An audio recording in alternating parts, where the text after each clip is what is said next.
Salam dəyərli müdavimlər, hər vaxtınız xeyir olsun, hər birinizi xoş gördük. MİQ 2024 qəbul sualları üzrə ilk 5 sualın izahını sizlərlə bölüşmək istəyirəm. Təbii ki, bu sualların davamı da gəlmiş olacaq. Sadəcə bizim kanallarda bildirimləri açıq qoyun, WhatsApp ödənişsizlər. Ümumiyyətlə, kursumuza aid olan nə qədər ödənişsiz nömrələr varsa menecer tərəfindən onların statuslarını izləyin ki, anında hər bir ödənişsiz dərsdən yararlana biləsiniz. Sürətli danışmağıma səbəb odur ki, vaxtınıza qənaət eləyək və ancaq izahlarla sizlərə köməklik etmiş olaq. Nəyi istəsəz, başa düşməsəz, ümumiyyətlə kursa aid olan ödənişli, ödənişsiz bütün istəklərinizi bu nömrəyə yazmaqla istəklərinizə cavab ala bilərsiniz. 527 25 99. Başlayaq. Əl-açıq uşaq birləşməsinin fonetik təhlili ilə bağlı neçə fikir düzgündür? Tələffüz etdiyimiz zaman əl-açıq uşaq olacaq. Çünki uşaq saitlə başlayanda əl-açıq yox, əl-açıq olur. Neçə fikir doğrudur? Tələffüzündə iki fərqli məqam var. Bu səhvdir, çünki əl-açıqda həm i düşür, həm q hərfi ğ səsini verir, həm digər g hərfi x səsini verir. Deməli, iki fərqli məqam var, yox, üç fərqli məqam var. Bu səhvdir. Cingiltli samitin kar samitə keçdiyi bir məqam var. Bəli, buradadır sadəcə. Bu doğrudur. Kəmiyyət fərqi var. Səs düşümü yaxud səs artımı olanda əlbəttə ki, kəmiyyət fərqi var deyirik. Bu doğrudur. Aslı tərəf əsas tərəfə nəzərən daha çox dəyişikliyə uğrayıb, düzdür. Çünki aslı tərəfdə iki fonetik dəyişikliyi var. Həm səs düşümü, həm səs dəyişimi. Əsas tərəfdə isə sadəcə bir fonetik dəyişikliyi var. O da sadəcə G hərfinin x səsini verməyi. Aslı tərəfdən fərqli olaraq əsas tərəfin son samiti kardır. Bu da doğru fikirdir. Çünki aslı tərəfdə həqiqətən də samitimiz cingiltlidir.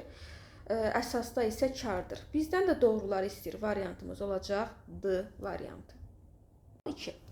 Bu sözlərdən kökü feil, başlanğıcı isim olanları seçin.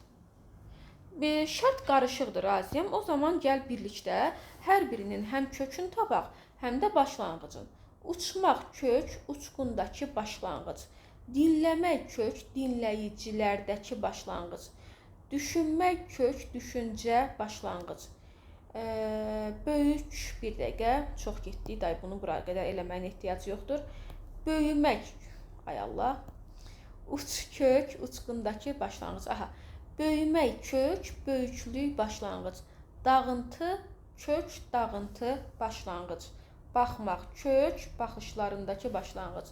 Kökü feil olsun, başlanğıcı isim olsun deyirsə, məsələn 4-ü götürə bilərəm, məsələn 3-ü götürə bilərəm. Cavabımız oldu Y variantı. Sual 3.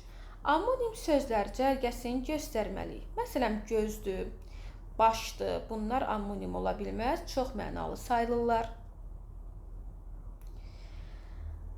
Cavabımız olacaq burada D variantı. Məsələn, qum sözü ammonim deyil, dinc sözü ammonim deyil, qəm sözü ammonim deyil. Bit, biri var bitmək, tükənmək, biri var informatikada termin, biri də var ki, saçda bit yaranır. Al, biri var al rəng, biri var dəftər almaq. Qarış, biri var bir qarış, bir də var qarışmaq. Cavabımız D variantı. Məhz onun da vüqarlı danışmağı bu adamı özündən çıxartdı. Yanlış olanı seçək.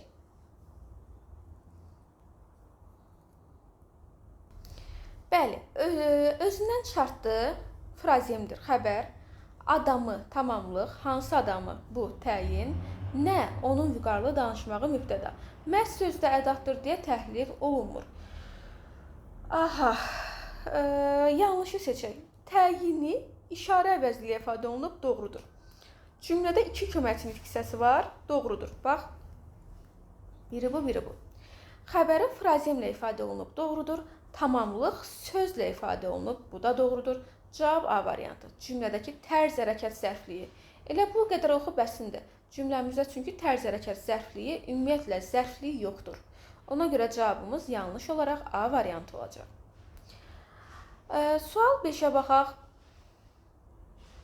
Son zəng sədaları altında meydana toplaşan 11-cilər həm kədərli, həm də sevincli idilər. Bəli, Kim 11-cilər? Necə idi kədərli, necə idi sevincli idilər? Hansı 11-cilər son zəng sədaları altında meydana toplaşan? Təyin, mübtəda, xəbər və xəbər. Biz burada həmcins xəbərləri görürük. O səbəbdən ayrıca hər biri xəbər olur. Və 11-cilər mübtədadır, saylı ifadə olunub. Və bir də bizim təyinimiz var ki, fe'li sifət tərkibi ilə ifadə olunub. Təyin, mübtəda, xəbər, xəbər. Variant B variantı. İzah yararlı oldusa, davamının belə deyək də, mütəmadi olaraq gəlməyini istəyirsinizsə, imtahan gününə qədər əlbəttə ki, biz əlimizdən gələni etməliyik, amma bunun üçün də siz öz müsbət də olsa, mənfi də olsa fərq etməz. Fikirlərinizi bizlə bölüşə bilərsiniz. Onsuz da fikir bölüşən üçün fərq etməz. Yəni bizə tövsiyələrinizi də bildirə bilərsiniz. Hər bir təklifə açığıq, yetər ki siz öyrənmək istəyəsiniz. Sağ olun, növbəti izahlarda görüşmək ümidi ilə özünüzə yaxşı baxın.